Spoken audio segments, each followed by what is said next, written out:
हे hi guys, हाय। मेरा नाम सागर है और चलिए कुछ नई बातें करते हैं। जनरली अभी ऐसा है कि मेरी तबीयत कुछ ठीक नहीं है और ये साल का वही वक्त होता है जब मुझे ढेर सारी आइडियाज़ आते हैं। अचानक से मैं किताबें पढ़ना शुरू कर देता हूँ। किताबें वो नहीं जो कॉलेज में पढ़ते हैं, किताबें वो जो आपको ज़िंदगी में कुछ सिखा सके, एक नया पर्दा दिखा सके। शायद मैं एक शायर भी बन रहा हूँ धीरे धीरे। दिल में कोई ज़ख्म नहीं है पर इसका भी कोई असर नहीं है। ओहो, okay, let's ignore this fact. But मैं यूँ ही मेरे चलिए नोट्स शुरू कर देते हैं। तो मुझे ये यूट्यूब वीडियो बनाने की आइडिया कैसी आई, पर्टिकुलरली ये मैं जस्ट मेरे P&L स्टेटमेंट्स चेक कर रहा था तो मुझे पता चला कि मैंने मेरी इन्वेस्टमेंट जर्नी में 4 साल कंप्लीट कर दिए पहले ही। मतलब अभी कुछ 15-20 दिन हो गए होंगे शायद। So I completed more than 4 years now into investment. Earlier I used to call it stock marketing, but now I am precise about calling what this is called. I call it investing you could say. So इसको मैं value investing बोलता हूँ personally. तो generally क्या होता है, लोग यहाँ पर पैसा कमाने के लिए आते हैं और वही नहीं कर पाते। मेरा पर्सनली हर कोई जो ये वीडियो देख रहा है उसके लिए यही एक एम है कि अगर वो is coming into this aim of earning a profit, then at least he और she should be able to earn a profit. Generally लोग इसमें आते हैं पैसा कमाने के लिए और पैसा गंवाते हैं। अभी हाल ही में की गई सेबी की स्टडी के मुताबिक हमें ये पता चला है कि एवरेज टिकट साइज़ 50 to 60,000 है और 99% of them are actually losing money. तो इसका मतलब क्या हो रहा है कि एक बेवकूफ़ इन्वेस्टर की तरफ से एक समझदार इन्वेस्टर की तरफ पैसा घूम रहा है। पैसा तो उसी एरिया में घूम रहा है ना, कोई गवा रहा है इसीलिए तो कोई पैसा कमा रहा है कि नहीं। So you could say this video you could say is a summary of my 4-year investment journey. ठीक है, तो इसको हम कुछ कर सकते हैं क्या इसके लिए? Let's see. I don't think so. Okay, let's start. So what you could say is summary of my 4-year investment journey. So the first thing is think about generating profit right from the first day.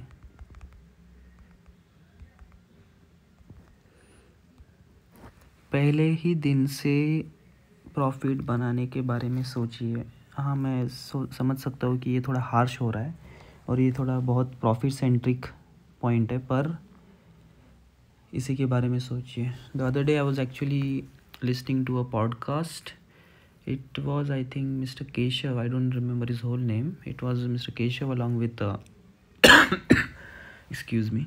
It was Mr. Keshav along with Ranveer Allahabadia.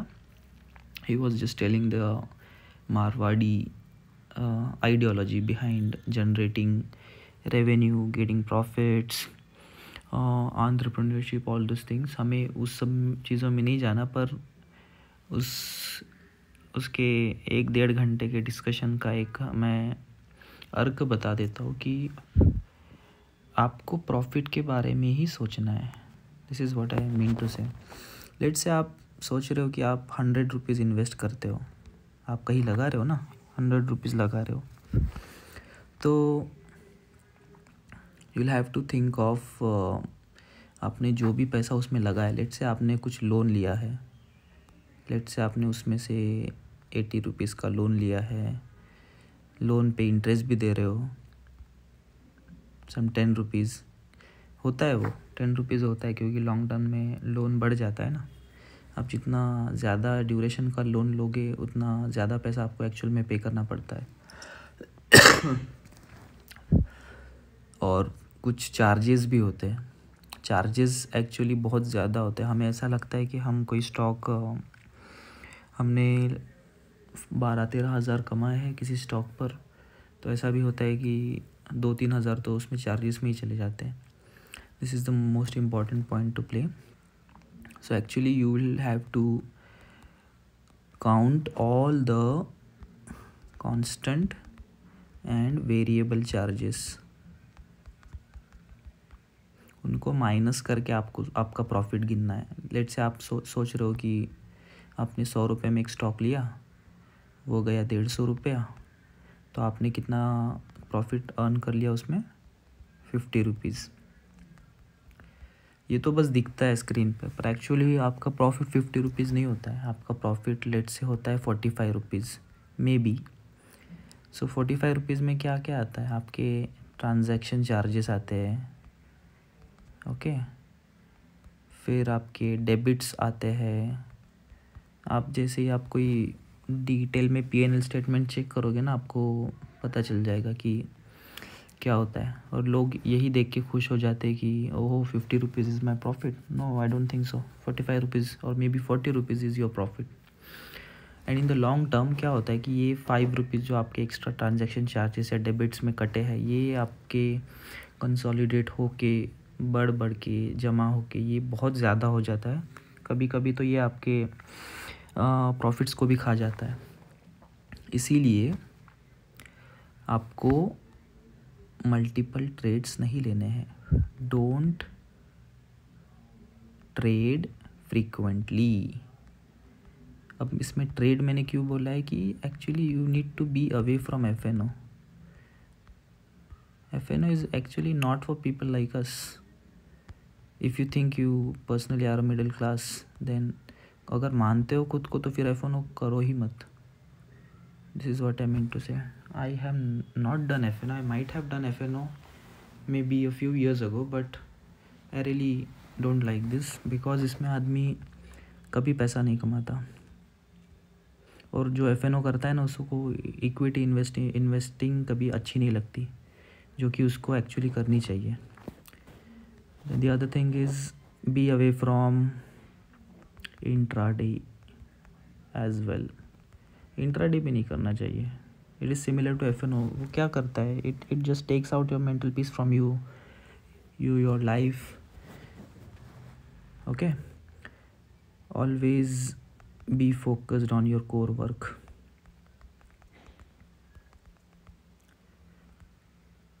I don't think so कि हम में से हर कोई किसी का main काम investment ही है. ऐसा हो ही नहीं सकता. हम में से कोई एक मे बी और कोर वर्क आर, मैं लिख रहा हूँ यहाँ पे, मे बी आप किसी IT कंपनी में काम करते हो. Maybe you are a consultant. Maybe you are a teacher, doctor, जो भी हो आप, जो कोई भी हो. हमारा जनरली 10 से लेके शाम के 6-7 बजे तक काम चलता है. और अगर आप इसी काम के बीच में अगर आप ये ट्रेडिंग वेडिंग या इन्वेस्टमेंट करते रहोगे, तो आप अपना मेन काम कब करोगे? मैं मानता हूँ कि हम सब बोलते हैं कि हम एक्चुअल में कंटिन्यूसली अगर उसको देखोगे तो हम 2-3 ही घंटा काम करते हैं हमारे 8-9 घंटे के रूटीन में. पर आप अगर वो 2-3 घंटा भी अच्छे से काम नहीं करोगे, so that means your quality, you are not able to deliver your qualitative work, जिसकी वजह से आपको जज किया जाने वाला है आगे जाके. Okay. And the other point I am missing is, let me just revise this. Always be focused on your core work. Maybe you're an IT company worker, maybe you're a consultant, maybe you're a teacher or doctor. Okay, yes.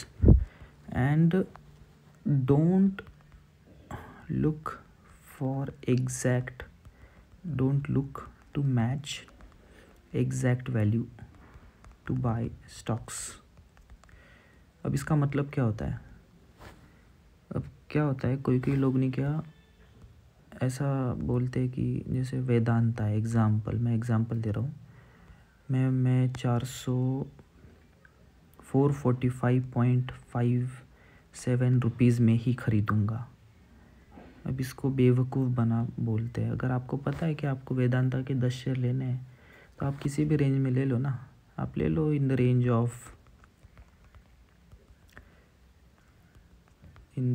Of 440 to 450। This is so simple. लोग क्या करते हैं, लोग stop loss लगाते हैं कि मैं ले लूँगा। दिस इज़ मतलब आपको this is bullshit. This is you should not be doing all this things. आपको बस दिन में अगर वो शुरू हो रहा है 9:30 बजे, 9:15 बजे या 9:30 से 9:15 से 3:30 बजे तक, आपको चुपचाप से वो ट्रेड लेना, उसकी तरफ देखना भी नहीं है। You just need to look for that stock once a day, on the day that you are buying that share or selling that share, और आपको बस उसका ग्राफ देखते रहना है। आपको फिर 6-8 महीने में अगर आपको लगे कि आपको उसको बेचना या ख़रीदना है, आप फिर उसके बारे में सोच सकते हैं। that you know that is why we reach towards our next point, which is never keep staring at your stocks frequently। हम में से काफ़ी ऐसे बेवकूफ़ लोग हैं जो रोज़ देखते हैं उसका शेयर प्राइस क्या है। अरे 200 रुपये चढ़ गया, अरे 5 रुपये चढ़ गया, अरे काश में इतना पैसा कमा लिया। This is all bullshit. If you think you are an investor, you just don't need to look for all these minute details and all these things. You don't even need to just look for I'm writing this, don't even need to look for every kind of minute news which is there on the media can be a big bluff master, you could say। एक हाल ही का, मैं कुछ साल पहले का किस्सा सुनाता हूँ। उसमें ऐसा हुआ कि JP Morgan Stanley and Morgan Chase, उन्होंने क्या किया कि बिटकॉइन को इतना डिफेम किया कि जो भी ये बड़ी बड़ी फाइनेंशियल इंस्टीट्यूशंस बोलती है कि जो अगर वो कुछ भी बोल दे तो पत्थर की लकीर है in the world of media and in the world of finance.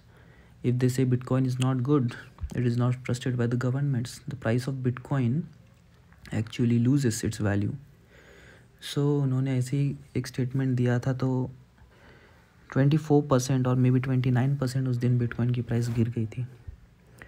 What happened is these institutions actually bought Bitcoin at such a deep and actually made a lot of profits, and उनका average बहुत कम है actual में। So you know what these institutions can do, you never know.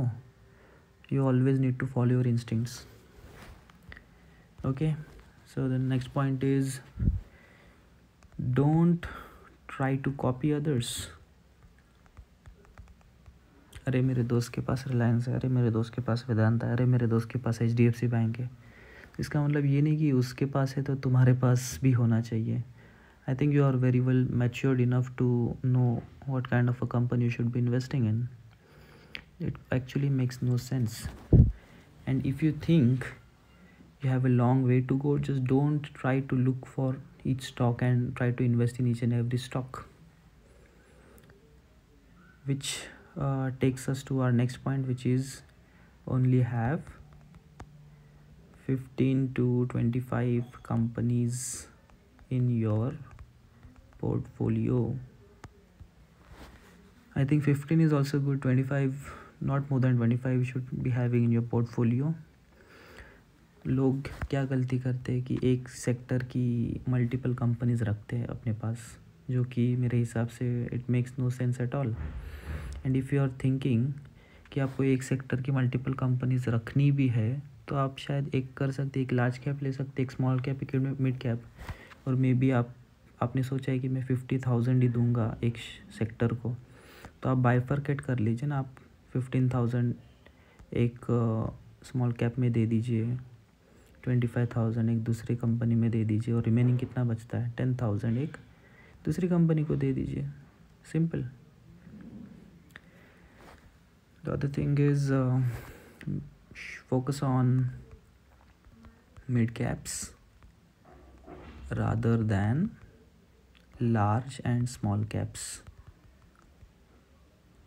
This is what I mean to say. The reason why I'm saying to focus on mid caps is maybe if you're looking to have a big fortune within a small journey, large caps might not help you, and small caps being extremely volatile, they might even destroy your wealth. Mid caps are in the mid range of large and small caps, so maybe these mid caps might probably become large caps in the coming future. हो सकता है ना ऐसा. Mid caps में क्या होता है, उनको मतलब एक लेगेसी भी होती है उनके पास और एक्सपीरियंस भी आ जाता है इतना बड़ा कॉर्पस हैंडल करने का, है कि नहीं.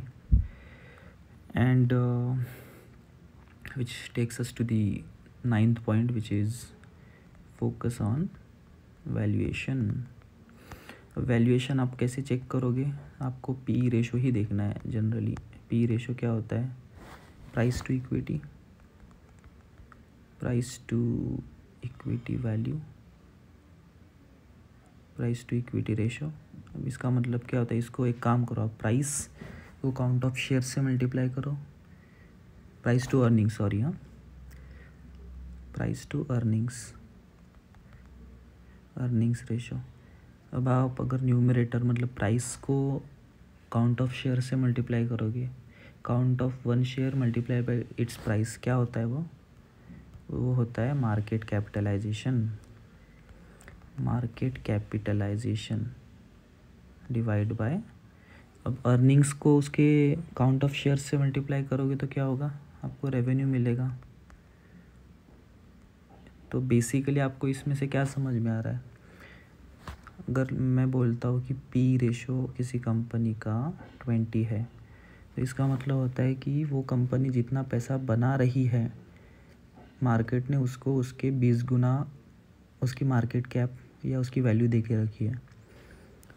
सो आपको आपके हिसाब से क्या लगता है कि अगर किसी कंपनी का पीई रेशो 100 है, तो इसका मतलब क्या होता है, it is an over valued company. Very simple. So आपको किस कंपनी में इन्वेस्ट करना चाहिए, company which has a PE ratio less than its peers, उसी में ज़्यादा पोटेंशियल है ना. इसका मतलब वो रेवेन्यू मतलब मार्केट ने उसको जितना पैसा बना रही है उसके कुछ ही टाइम्स उसने उसको वैल्यू दिया है, रादर दैन अनादर कंपनी जिसको मतलब अनशन प्राइस मतलब मार्केट कैपिटलाइजेशन दे के रख दिया है.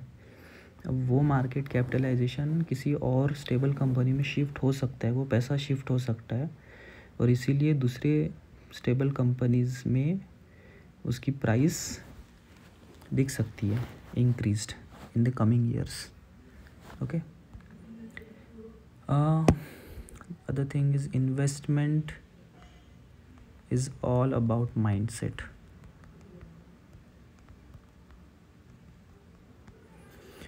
ओके. सो क्या होता है, the amount of money we earn or the profit we earn by selling a stock is, you could say, directly proportional or is an effect of our mental stability. अगर आप panic करके सारे share बेच दे रहे हो, तो आप तो एक्चुअल में जितना आपको अर्न करना था उस पर आप उतना भी अर्न नहीं कर रहे हो. If you are confident on a share, say X, so you stay with it.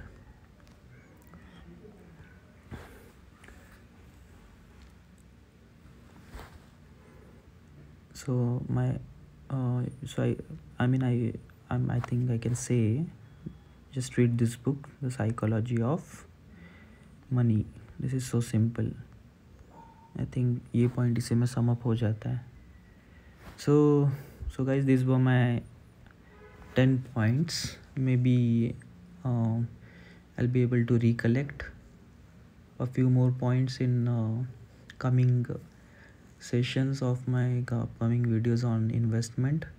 Maybe I might talk about investment into looks, investment into health.